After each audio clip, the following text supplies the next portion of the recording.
Good morning बच्चों। हम part 5 चिट्ठियों की अनूठी दुनिया पढ़ रहे थे। आगे पढ़ेंगे।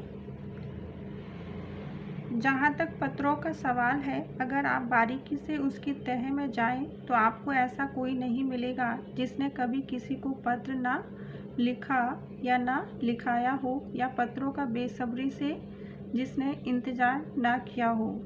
हमारे सैनिकों तो पत्रों का जिस उत्सुकता से इंतज़ार करते हैं उसकी कोई मिसाल ही नहीं। यहाँ लेखक बताना चाह रहा है कि हमने ज़िंदगी में कभी ना कभी किसी को पत्र अवश्य लिखा होगा, क्योंकि जब पहले इतने संचार के साधन नहीं थे, उस समय इकलौता साधन क्या था हमारे पास? चिट्ठी। तो हम अपने लोगों के, अपने रिश्तेदारों को, अपने जान पहचान वालों को हाल जानने के लिए उन्हें क्या करते थे? चिट्ठी लिखा करते थे। और अपने बारे में बताने के लिए उनको क्या लिखते थे? चिट्ठी। क्योंकि हमारे पास इतने साधन नहीं थे जितने कि आज हैं। जो सैनिक होते हैं हमारे बॉर्डर पर रात दिन ड्यूटी देते हैं, तो वो क्या करते हैं? अपने परिवारजनों की चिट्ठियों के लिए बड़ा इंतज़ार करते हैं, उनके बारे में जानने के लिए बड़े उत्सुक होते हैं। एक दौर था जब लोग पत्रों का महीनों इंतज़ार करते थे, पर अब वह बात नहीं। परिवहन के साधनों के विकास ने दूरी बहुत घटा दी है। पहले लोगों के लिए संचार का इकलौता साधन चिट्ठी ही थी, पर आज और भी साधन विकसित हो चुके हैं। और कौन से साधन हैं? जैसे फ़ोन है, मोबाइल है, फैक्स है, आदि साधन हो चुके हैं। आज देश में ऐसे लोगों की कमी नहीं है जो अपने पुरखों यानी पूर्वजों की चिट्ठियों को सहज और संजोकर विरासत के रूप में रखे हुए हैं। सहज यानी उन्हें संभाल कर, संजोकर यानी मिलाकर विरासत के रूप में रखे हुए हो। या फिर बड़े बड़े लेखक, पत्रकारों, उद्यमी, कवि, प्रशासक, सन्यासी या किसान, इनकी पत्र रचनाएं अपने आप में अनुसंधान का विषय है। अनुसंधान यानी खोज का विषय है।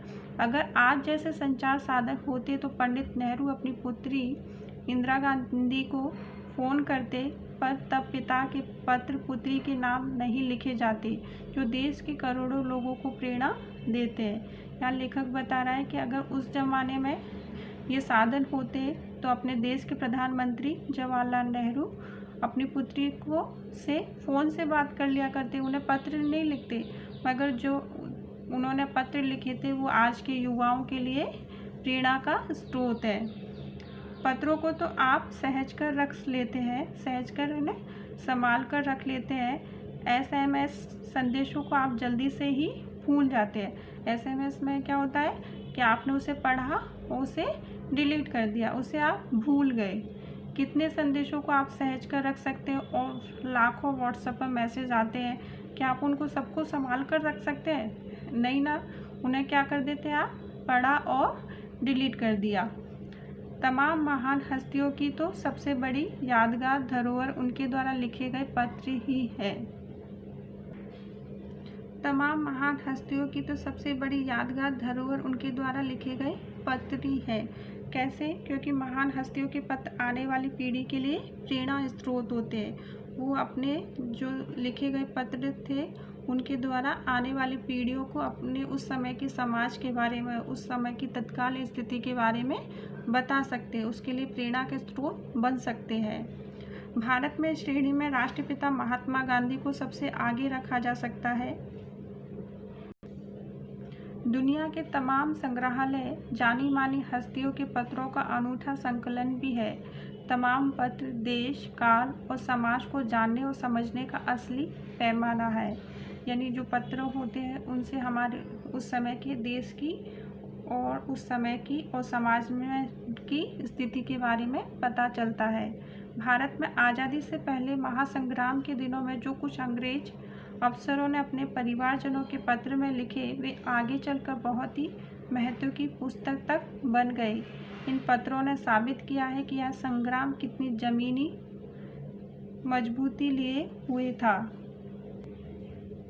महात्मा गांधी के पास दुनिया भर के तमाम पत्र केवल महात्मा गांधी इंडिया लिखे जाते थे और जहाँ भी रहते थे वहाँ तक पहुँच जाते थे। आज़ादी के आंदोलनों की कई अन्य दिग्गज हस्तियों के साथ भी ऐसा ही था। गांधी जी के पास देश दुनिया से बड़ी संख्या में पत्र पहुंचते थे, पर पत्रों का जवाब देने के मामले में उनका कोई जोर नहीं था,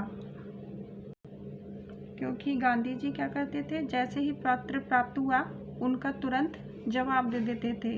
वो उस पत्र का जवाब देने में देरी नहीं करते थे। कहा जाता है कि जैसे ही उन्हें पत्र मिलता था उसी समय वे उसका जवाब भी लिख देते थे। अपने हाथों से ही ज़्यादातर पत्रों का जवाब देते थे। जब लिखते उनका दाहिना हाथ दर्द करने लगता तो वो बाएं हाथ से लिखने में जुट जाते थे। महात्मा गांधी जी ही नहीं, आंदोलन के तमाम नायकों के पत्र गांव-गांव में मिल जाते हैं। पत्र भेजने वाले लोग उन पर पत्रों को किसी प्रशस्ति पत्र से कम नहीं मानते, और कई लोगों ने तो उन पत्रों की फ्रेम कराकर रख लिया है। यह है पत्रों का जादू। यह नहीं, पत्रों के आधार पर कई भाषाओं में कितनी किताबें लिखी जा चुकी हैं।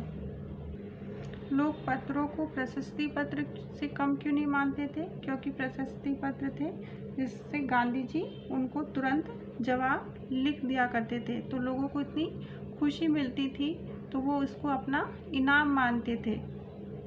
वास्तव में पत्र किसी दस्तावेज से कम नहीं है।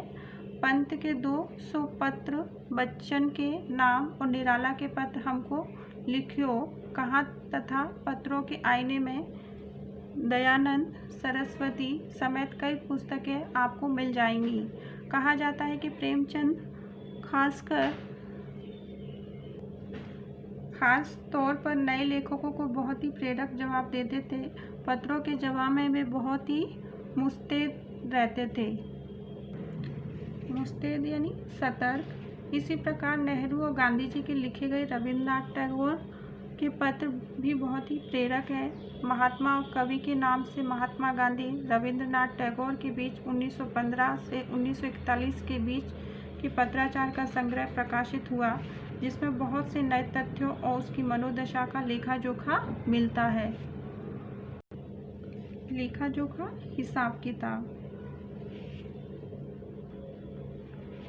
पत्र व्यवहार की परंपरा भारत में बहुत पुरानी है, पर इसका असली विकास आज़ादी के बाद ही हुआ। तमाम सरकारी विभागों की तुलना में सबसे ज़्यादा गुडविल डाक विभाग, गुडविल यानी सिक्का जमाना, किसने जमाया था? सिक्का डाक विभाग ने का ही है। इसकी एक खास वजह यह भी है कि ये लोगों को जोड़ने का काम करता है। घर घर तक इसकी पहुंच है। संचार के तमाम उन्नत साधनों के बाद भी चिट्ठी पत्रों की हैसियत बरकरार है। शहरी इलाकों में आलीशान हवेलियां हो या झोपड़पट्टियों की रह रहे लोग, दुर्गम जंगलों में घिरे गांव हो या फिर बर्फबारी के बीच जी रहे पहाड़ों के लोग, समुद्र तट पर रह रहे हो या मछुआरे हो, फिर भी रेगिस्तान की ढाड़ियों में रह रहे लोग, आज भी खतों का ही सबसे अधिक बेसब्री से इंतज़ार होता है। एक दो नहीं, करोड़ों लोग खतों तक अन्य सेवाओं के लिए रोज़ भारतीय डाकघरों के दरवाज़ों तक पहुंचते हैं। इसकी बहुआयामी भूमिका नज़र आ रही है। दूर देहात में लाखों गरीब घरों में चूल्हे मनी ऑर्डर अर्थव्यवस्था से ही जलते हैं। गांव या गरीब बस्तियों में चिट्ठी या मनी ऑर्डर लेकर पहुंचाने वाले डाकिया देवदूत के रूप में देखा जाता है। लेखक यहाँ बताना चाह रहा है कि आलीशान हवेलियाँ, झोपड़ियाँ या घने जंगलों में, बर्फीले इलाके, समुद्र तट पर रहने वाले मछुआरे या रेगिस्तान में रहने वाले लोगों को डाकियों द्वारा लाए गए पत्रों का बेसब्री से इंतज़ार रहता है। गरीब बस्तियों के डाकियों को देवदूत के रूप में क्यों देखा जाता है? क्योंकि गरीब बस्तियों में डाकिया क्या लाता है? मनी ऑर्डर के रूप में पैसे लेकर आता है। उस पैसे से उनका घर का चूल्हा जलता है, इसलिए उसे देवदूत के रूप में देखा जाता है।